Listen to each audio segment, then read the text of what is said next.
በ1980ዎች ውስጥ ሆኪንስ የምትባል ራቅ ያለ ኢንዲያና ከተማ ውስጥ የሚገኝ አንድ የምርምር ተቋም ውስጥ አንድ ሳይንቲስት ከምድር ውጭ የሆነ ድምጽ በሚያሰማ ጭራቅ ከካሜራ ውጪ ጥቃት ይደርስበታል። በሌላ የሆኪንስ ክፍል ደግሞ ማይክ፣ ሉካስ፣ ደስቲን እና ዊል የተባሉ አራት ልጆች ድራገን ኤንድ ድራጎንስ የተባለውን የቦርድ ጌም የተጫወቱ ነው። መጫወት የጀመሩት ጨዋታ በማይክ እናት የጓደኞች ሜጃ ሰዓት ደርሷል በማለቷ ይቋረጣል። ዊል በዳይሱ ላይ 7 ቁጥር አውጥቶ እንደነበረና ጭራቁ እንደገደለው አላየም ነበር። ሲወጡ ግን ዊል እውነታውን ያምናል። ወደ ቤት በብስክሌት እየተጓዘ ሳለ ስሌንደርማን አይነት ረጅም ጥላይና ከመንገድ ይወጣል። ከዚያም በተቻለው ፍጥነት ወደ ቤቱ ይሮጣል። እሱን የሚረዳው ማንም ሰው ቤት ውስጥ የለም።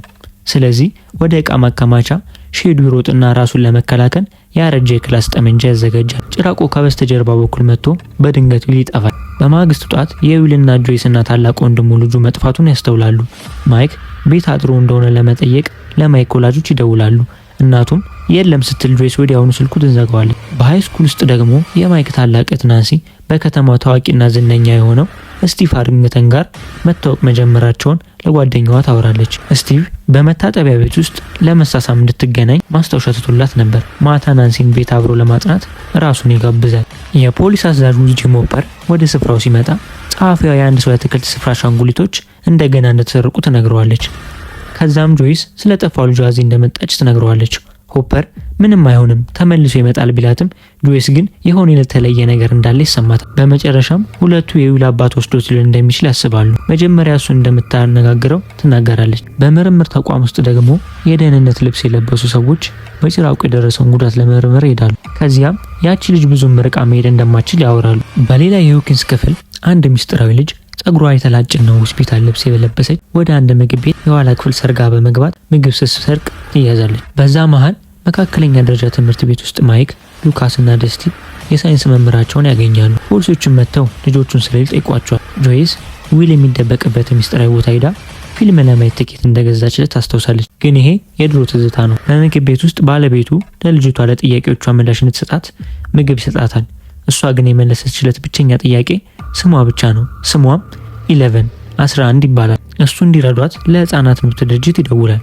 እሷ በስልክ እያወራ ሳለ በሐሳብ ኃይሏ በአእምሮዋ የሚሽከረከረውን የአየር ማቀዝቀዣ ማሽን ታቆመዋለች። ዊል ቤት አቅራቢያ መንገድ ላይ ሆፐር የዊልን ብስክሌት ያገኛል። ብስክሌቱን ወደ ቤቱ ወሰደው እውነተኛ የፖሊስ ምርመራ ያደርጋሉ። አንድ ሰው በፍጥነት እዚህ ወጥቶ እንዳለፈ ያስታውቃል። በእቃ ማከማቻ ሼዱ ውስጥ ይበልጥ አጠራጣሪ ነገር ያገኝና ወዲያውኑ ትልቅ የፍለጋ ቡድን እንዲቋቋም ያዛል። በፍለጋው ወቅት የሳይንስ መምህሩና ሆፐር ስለ ዊልና ስለ ሆፐር ልጅ ያወራሉ። ሆፐር ልጁ ከእናቷ ጋር ከተማ ውስጥ እንደምትኖር ቢናገርም ወሬ ነው የሚሰማው ሌላ ሰው ግን ልጁ ከጥቂት ዓመታት በፊት እንደሞተች ለመምህሩ ይነግረዋል። በዚያው ምሽት ልጆቹ በሚስጥር ወጥተው ዊልን ለመፈለግ ይወስናሉ። ስቲቭ ደግሞ አብሮ ለማጥናት በናንሲ መስኮት በኩል በሚስጥር ይገባል። በምግብ ቤት ውስጥ ደግሞ የህፃናት መብት ሰራተኛ ነኝ የምትል ሴት 11ን ለመርዳት ትመጣለች። የምግብ ቤቱ ባለቤት ቤኒ ልጅቷ እንዳትደነግጥ ቀድሜ ልንገራት ብሎ ይሄዳል። እሷ የህፃናት መብት ሰራተኛ አይደለችም። ቤኒን ጭንቅላቱ ላይ በጥይት ትመታዋለች። ሌሎች ወንዶች በጀርባ በኩል ቢገቡም በኤል የአእምሮ ኃይል ሳይገደሉ አይቀሩም። ኤልም ታመልጣለች። ስቲቭ ማጥናቱ ሰልችቶት ልብሳቸውን እያወለቁ የሚያጠኑበትን ጨዋታ እንዲጫወቱ ይጠይቃታል። በመጨረሻ ድጋሚ መሳሳም ይጀምራሉ። ጆይስ እና የዊል ታላቅ ወንድም ጆናታን ለጠፋው ዊል ማስታወቂያ የሚሆን ፎቶ እየመረጡ ነው። በጣም የሚረብሽ ድምጽ ያለው ስልክ ይደወልላቸዋል። ጆይስ የዊል ድምጽ መሆኑን እርግጠኛ የሆነችበት ደካማ ድምጽ ይሰማል። ከዚያም ስልኩ ሙሉ በሙሉ ይቃጠላል። ጫካ ውስጥ ልጆቹ ዊልን እየፈለጉ ነው። በድንገት ከቁጥቋጦ በኩል ድምጽ ይሰማሉ። ሲፈትሹ ኤልን ያገኟታል። ልጆቹ ኤልን ወደ ማይክ ምድር ቤቱ ይወስዷታል። ጥያቄ ቢጠይቋትም እንደማትናገርና ስለ ግል ሚስጥር ምንም እንደማታውቅ ይረዳሉ። ይህም የ12 ዓመት ልጆችን ያስደነግጣል። ልብሷን እየቀየረች ሳለ እሷ ማን እንደሆነች ይከራከራሉ። ሉካስ ከአይምሮ ሕክምና ሆስፒታል ያመለጠች እንደሆነች ይገምታል። ወላጆቻቸው ካወቁ ስለሚቆጡ ምስጢር አድርገው ያቆዩታል። ማይክ እና 11 ስማቸውን ይለዋወጣሉ።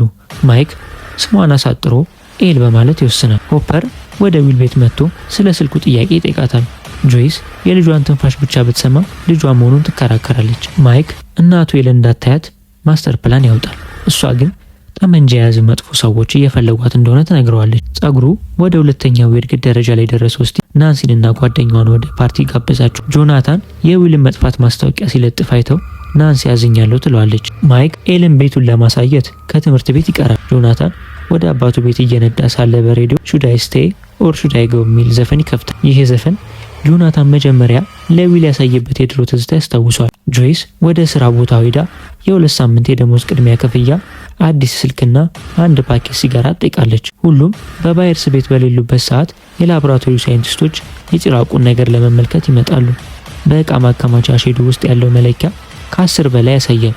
ግድግዳውም እየደማ ነው። በማይክ ቤት ኤሌ ልጆቹን ፎቶ አይታ ስለ ዊል የሆነ ነገር የጠረጠረች ትመስላለች። የማይክ እናት በድንገት ቀድማ ስለምትመለስ ኤልን ቁምሳጥን ውስጥ ይደብቃት። ቁምሳጥን ውስጥ ሆና ሳይንቶቹ በሚስጥር ሊያሰሯት የነበረውን የድሮ ስቃይ ታስታውሳለች። ማይክ እናቱ ስላመመኝ ነው የቀረውት ይላታል።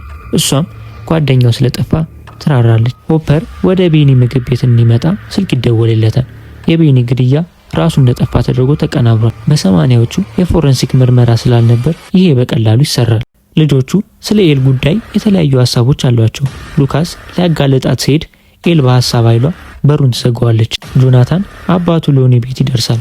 አባቱ ሁልጊዜም የማይረባ ሰው በመሆኑ ይከራከራሉ። ዊል እዚያ ስለሌለ ማስታወቂያ ትቶለት ይሄዳል። ሆፐር የቤኒን ደንበኛ ይጠይቃል።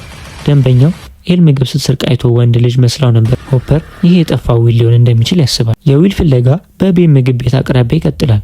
በአንድ ትልቅ ቱቦ መጨረሻ ላይ የልብስ ቁራጭ ያገኛሉ። ቱቦውን ተከትለው ሲሄዱ የሆኪንስ ላብራቶሪ አጥር ላይ ይደርሳሉ። ልጆቹ ለኤል ምግብ ያመጡላታል። ቅድም ስለተጣሉ ይቅርታ ጠይቀው ስለ ጓደኝነት ምንነት ያስረዷታል። ናንሲና ጓደኛዋ ባርብ ወደ ፓርቲው ይሄዳሉ። ፓርቲውን ግን እነሱን ጨምሮ 5 ሰው ብቻ ነው። በምድር ቤት ውስጥ ኤል ወደ ጨዋታው ሰሌዳ ትሄዳለች። ዊልን የሚወክለው አሻንጉሊት ታነሳለች። ማይክ ዊል የት እንዳለች ሲጠይቃት ሰሌዳውን ዘቅዝቃ ዊል እዚያ ታስቀምጧለች። ዊል እየተደበቀ መሆኑን ትናገራለች። ከማን የሚደበቀው ሲሏት አሻንጉሊቱ የመጎረን ጭራቁ ላይ ትመለከታለች። ጆናታን ራሱ ጫካ ውስጥ ዊልን ለመፈለግ ካሜራውን ይዞ ይሄዳል። ቁጥቋጦ ውስጥ ሆኖ በሚስጥር ፎቶ ያነሳቸዋል። ናንሲ ባርብን ቢራ እንድትጠጣ ትገፋፋታለች። ባርብ ግን ስትሞክር እጇን ትቆርጣለች። እጇን ለመታጠብ ወደ መታጠቢያ ቤት ትሄዳለች። ሌሎቹ ደግሞ ገንዳው ውስጥ ይጫወታሉ። ጆይስ በሌላ ስልክ ጥሪ ትቀሰቀሳለች። አስፈሪ ትንፋሽና የባዕድ ድምጽ ይሰማል። በዚህ ጊዜ ዊል ማሚ ሲል ትሰማዋለች።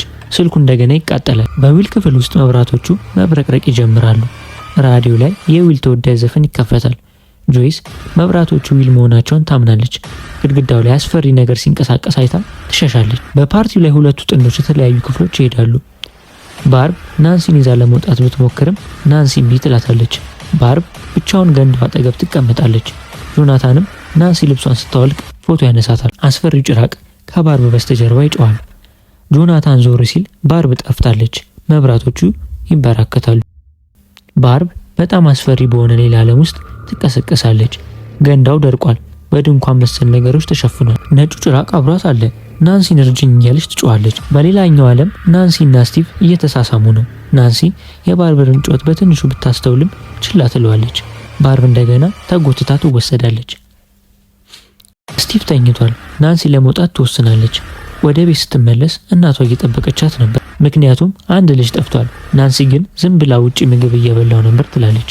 ናንሲ እያኮረፈች ትወጣለች። በባየርስ ቤት ጆይስ ለጆናታን ስለ መብራቶቹ ምስጢር ልትነግረው ትሞክራለች። ጆናታን ግን እናቱ አእምሮዋን እያጣች እንደሆነ ያስባል።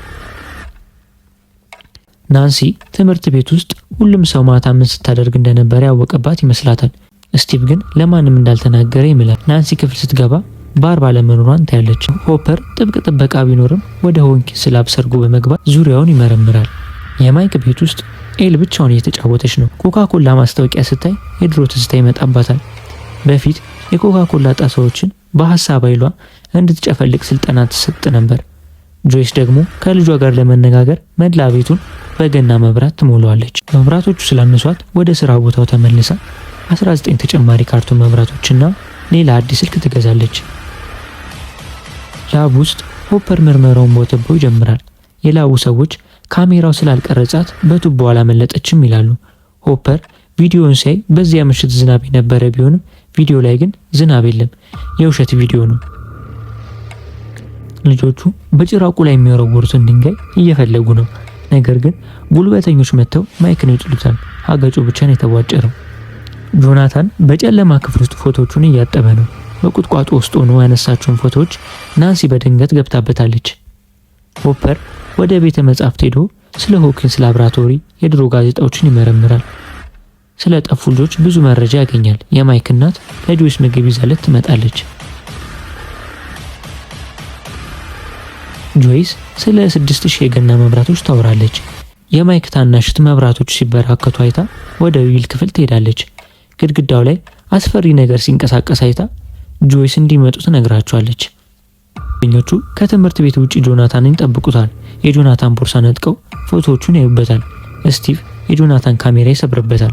ኤል ልጆቹን ለመገናኘት የጠበቀች ነው። አንድ ድመት ስታይ የድሮ ትዝቷ ይመጣል።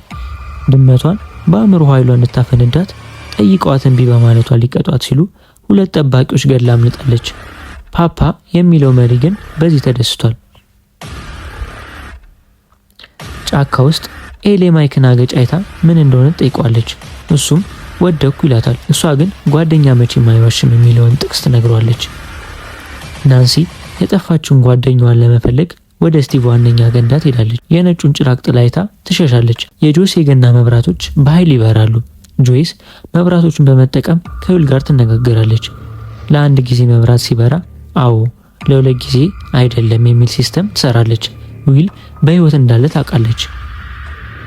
ጆይስ ይበልጥ ውስብስብ የሆነ የኮሚኒኬሽን ሲስተም ለመስራት ግድግዳው ላይ የፊደል ሰሌዳ ትስላለች። ሆፐር ደግሞ ላብራቶሪ የሚመራ ብሬን የተባለ ሰው እንደሆነ በሰዎች ላይ ምስጢራዊ ሙከራ ያደርግ እንደነበር ይደርስበታል። ኤል ልጆቹን ወደ ዊል ቤት ትመራቸዋለች። ዊል እዚህ ነው የተደበቀው ትላለች። ልጆቹ ግን በቁጣ ይጮሁባታል። በዚህ መሃል የፖሊስ መኪናዎች ሲያልፉ አይተው ይከተሏቸዋል። ጆይስ ዊል የት እንዳለ ስትለው እዚህ ነኝ ብሎ ያበራል። ምን ላርግ ስትለው ሩጪ ብሎ ይጽፍላታል። ጭራቁ ከግድግዳው ውስጥ ይወጣል። ልጆቹም ወደ ውሃ ማውጫው ቦታ ሲሄዱ የዊል አስክሬን ከውሃ ውስጥ ሲወጣ ያሉ። እንግዲህ የስትሬንጀር ቲንግስ ሲዝን 1 የመጀመሪያዎቹ ክፍሎች አስደናቂ ታሪክ ይህን ይመስል ነበር። ዊል በእውነት ሞታል ወይስ የአስፈሪ ጭራቅ ወደ ሌላ ዓለም ይዞት ሄዷል? ኤልስ ከነዚያ ክፉ ሳይንቲስቶች ሙሉ በሙሉ ማምለጥ ትችል ይሆን? የዚህን አስደናቂ ታሪክ ቀጣይ ክፍል ሰከንድ በሰከንድ ጠብቀን በሌላ ቪዲዮ ዘንላችሁ እንመጣለን። ታሪኩ እንዳያመልጣችሁ አሁኑን ይህን ቻናል ሰብስክራይብ ማድረጋችሁ እንዳትረሱ። ይህ ቪዲዮ ከተመቻችሁ ላይክ እና ሼር በማድረግ አበረታቱኝ። በቀጣይ ቪዲዮ እስከምንገናኝ ቻው ቻው።